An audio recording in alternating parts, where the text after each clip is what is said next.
Да смениш 2-3 клуба, че дори 4-5 в днешно време е абсолютно нормално. Но някои футболисти са сменили повече от 10. В тази класация ще ти покажа топ 6 нападатели, които са сменили най-много отбори в последните 30 години. Всеки един от тях с над 10 отбора, но оставил отпечатък в почти всички от тях. А ако останеш до края, ще чуеш и кой е номер 1, защото ще те изненада. Без да губим много време, направо започваме с човека под номер 6.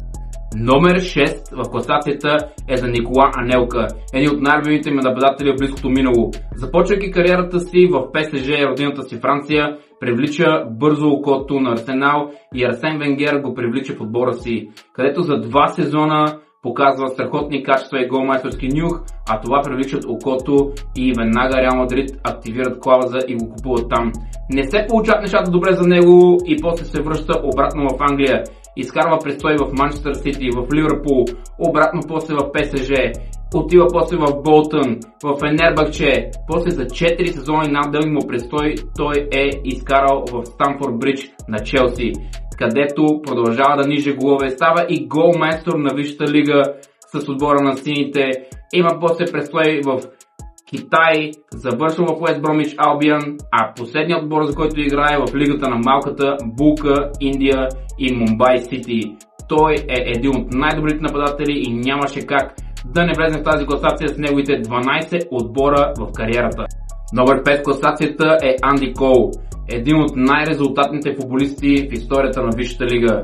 Започвайки кариерата си в Арсенал, където не успява да се утвърди като играч от първия отбор, проследва престой за кратко под наем в Бристол Сити и Фулъм, а след това с фраките го привлича за постоянно и почва да бележи гол след гол и става един от лидерите и зрители на отбора, а след това сър Алекс Фъргюсън пристига, чука на вратата и му казва: човече, ела да играеш за нас, където той отива и изкарва най-дълга част от кариерата си, става голмайстор от световна класа, печеляйки абсолютно всичко, което може с Манчестър Юнайтед и знаменития требъл през 1999 година, става голмайстор на Висшата лига, после отива в Блекбърн, където всъщност е доста силен отбор, ако помните, от началото на 2000-та година.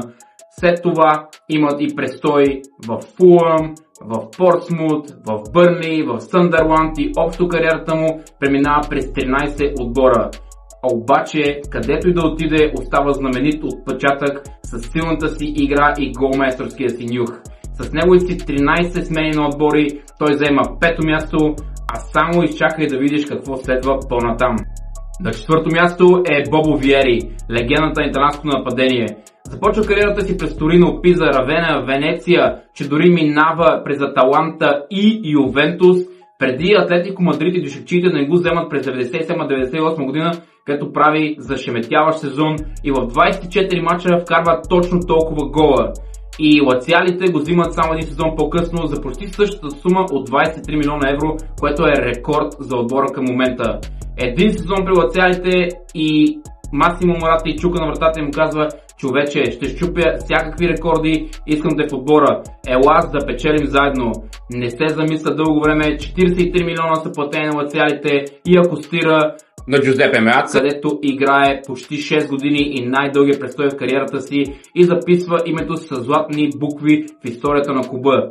123 гола, истински интерист. За жалост после преминава и през Милан, има кратък престой отново в Аталанта, Монако, преминава и през Сампдория и Фиорентина и той е един задължителен футболист от този списък с неговите 13 различни клуба, но в Аталанта е бил цели 3 отделни пъти, затова е една идея по-напред от предишните футболисти. Изчакай да видиш какво става по-напред в списъка. На 3-то място е Ривалдо, легенда на бразилското нападение и като цяло на футбола, носител на златната топка, когато играеше за Барселона. Кариерата му започва в 5-6 отбора в Бразилия, като най-запомнящите се моменти са естествено Палмейрас и Коринтианс. После преминава в Европа, където има много силен престой в Депортиво Коруния. Естествено, най-дългите си престои прекарва и най-хубавите си години в футбола в Барселона, където печели абсолютно всичко с каталунците. Изкарва малко време в Милан, после има продължителен престой в Гърция, където се представя също доста добре за Екатина и Олимпиакос има малък престой в Турция и след това се завръща и завършва кариерата си в родината си Бразилия. Един нападател от световно ниво и класа, който е сменил цели 15 клуба, а това е човек, който е печелил златна топка. Кой ли ще е след него? Просто нямам думи. Маркъс Бент е на второ място. Това играч сменил 17 клуба, като 6 от тях е бил под наем. Един играч, който едно време беше надеждата, голямата такава надежда в нападението на трите лъва, беше много силен за младежкия национален отбор футбол на Англия, но никога не направи крачката, за да стане един основен играч и така и не записва мачове за трите лъва при мъжете. 17 клуба. Ако тръгнем да ги изброяваме, ще изгубиме бройката и 100% ще пропусна някой, но част от тях са Чарлтън, Вулвърхемптън, Шефилд Юнайтед, Порт Вейл, Кристал Палас, Портсмут, къде ли не е играл. Най-силно му престои през 99-2000 година, където за около 15 месеца изиграва 63 мача и вкарва 23 гола. А това е нападател, който можеше да бъде световна звезда. Единствено списка, който не е оставил отпечатък почти никъде, но трябваше да го включим, защото е играл за цели 17 отбора и то не много ниско поставени в Англия по времето си и все пак всичките са в Англия и Европа. 17 отбора за Маркъс Бент. Изчакай да видиш кой е на първо място в тази класация. На първо място е естествено една легенда не просто на европейския футбол, а и на българския такъв. Ladies and gentlemen, Валери Божинов. Човекът, който е играл в над 20 отбора през кариерата си, е сменил толкова държави, че вие не сте имали толкова гаджета в живота си. Това е играч, който все още държи рекорда за най-млад футболист в серия А. В Лече, има престой за Парма, има престой в Фиорентина, такъв дори в Ювентус, макар в серия Б.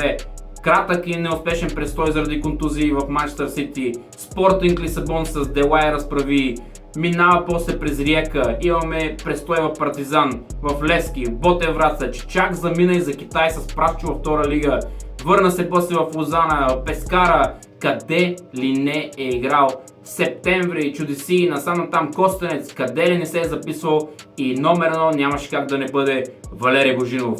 Ако ти е харесало това видео, удари един палец, абонирай се за канала, натисни камбанката, за да не изпускаш други видеа.